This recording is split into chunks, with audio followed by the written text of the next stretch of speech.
Hello everyone, welcome to the channel Little Panda Learners। Hello बच्चों, आज हम समझेंगे कि रेक्टेंगल और स्क्वायर का पेरीमीटर कैसे निकालते हैं। तो रेक्टेंगल एक ऐसी क्लोज्ड फिगर होती है जिसकी दोनों अपोजिट साइड्स इक्वल होती हैं। जैसे कि अगर 4 सेंटीमीटर की ये वाली साइड है तो ये वाली साइड भी 4 सेंटीमीटर होगी, और अगर ये साइड 10 सेंटीमीटर है तो ये साइड भी 10 सेंटीमीटर ही होगी। ठीक है, तो इसका पेरीमीटर हम कैसे निकालते हैं? जनरली हम पेरीमीटर निकालने के लिए सभी साइड्स को ऐड करते हैं, है ना, क्योंकि हमें बाउंड्री निकालनी होती है। तो चलिए वही काम करते हैं। Perimeter of this rectangle is equal to 4 centimetre plus 10 centimetre plus 4 centimetre plus 10 centimetre. तो इसी को अगर आप ध्यान से देखोगे तो हमने 2 बार 4 और 10 को ऐड किया है ना। इसी से हम निकालेंगे रेक्टेंगल के पेरीमीटर का फॉर्मूला। रेक्टेंगल का पेरीमीटर निकालने के लिए हम करेंगे 4 सेंटीमीटर प्लस 10 सेंटीमीटर को हमने कितनी बार ऐड किया है? 2 टाइम्स। तो इसका भी हम 2 टाइम्स कर देंगे। ठीक है, तो हमारा आंसर आ जाएगा 2 टाइम्स 4 प्लस 10 कितना होता है? 14 सेंटीमीटर। 14 टू ज़ा 28 सेंटीमीटर। ये हमारा आंसर तो निकल आया है। तो इस सब से हमने क्या सीखा कि पेरीमीटर ऑफ रेक्टेंगल को हम बोल सकते हैं 2 times length plus width, 2 times लंबाई प्लस चौड़ाई। रेक्टेंगल की जो भी लंबाई और चौड़ाई होगी उनको ऐड करके हम उसको 2 टाइम्स अगर कर देते हैं तो वो हो जाता है पेरीमीटर ऑफ रेक्टेंगल। अब इसी फॉर्मूला को यूज़ करते हुए हम निकालेंगे इस रेक्टेंगल का पेरीमीटर।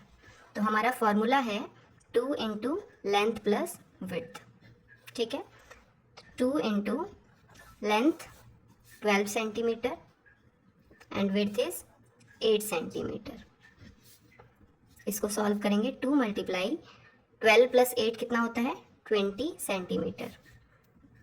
20 टू ज़ा 40 सेंटीमीटर इस वाले रेक्टेंगल का पेरीमीटर होगा। तो इस तरह से फॉर्मूला का यूज़ करते हुए हम एक रेक्टेंगल का पेरीमीटर निकाल सकते हैं।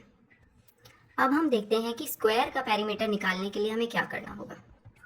स्क्वायर एक ऐसी क्लोज्ड फिगर होती है जिसकी 4 साइड्स इक्वल होती हैं। मतलब अगर ये साइड 7 सेंटीमीटर है तो ये और ये वाली साइड भी 7 सेंटीमीटर की ही होगी स्क्वायर में। ठीक है, तो इसका पेरीमीटर निकालने के लिए भी हम वही काम करेंगे, सभी साइड्स को ऐड करेंगे। चलिए स्टार्ट करते हैं। 7 centimetre plus 7 centimetre plus 7 centimetre plus 7 centimetre. अब हम अगर ध्यान से देखें तो हमने 7 को ही 4 बार ऐड किया है ना। एक ही साइड को 4 बार ऐड किया है। तो हम इसको लिख सकते हैं, जब हम बार बार एक ही नंबर को ऐड करते हैं तो हम उसको बार बार ऐड करने की बजाय मल्टीप्लाई कर देते हैं। 7 को मल्टीप्लाई कर देंगे 4 से, क्योंकि हमने 4 बार ऐड किया है ना, इसीलिए 4 से मल्टीप्लाई कर देंगे। ठीक है, तो 7 4 सा कितना हुआ? 28 सेंटीमीटर। ये हो गया इस स्क्वायर का पेरीमीटर। ठीक है, तो इससे हम फॉर्मूला बना सकते हैं। वो फॉर्मूला क्या होगा? फॉर्मूला होगा स्क्वायर के पेरीमीटर के लिए 4 इंटू साइड। जो भी हमें साइड दी हुई है उसको अगर हम 4 से मल्टीप्लाई करते हैं तो स्क्वायर का पेरीमीटर निकल जाएगा। Okay, so let's try one more question. अब की बार हमारे पास एक स्क्वायर है जिसकी वन साइड गिवन है 15 सेंटीमीटर। तो हमें पता है कि वन साइड अगर 15 सेंटीमीटर है तो चारों की चारों साइड्स 15 सेंटीमीटर की ही होंगी, क्योंकि ये एक स्क्वायर है। तो अब हम फॉर्मूला से निकालेंगे कि इसका पेरीमीटर क्या होगा। Perimeter of this square equals to 4 into side equals to 4 into side कितनी है? 15 सेंटीमीटर। 15 4 जा कितना होता है? 60 सेंटीमीटर। तो इस स्क्वायर का पेरीमीटर होगा 60 सेंटीमीटर। तो आज हमने सीखा कि स्क्वायर का पेरीमीटर और रेक्टेंगल का पेरीमीटर फॉर्मूला लगाकर कैसे निकालते हैं, और ये फॉर्मूला आया कहाँ से। आई होप आपको समझ आया होगा। Keep practising. Take care, bye bye.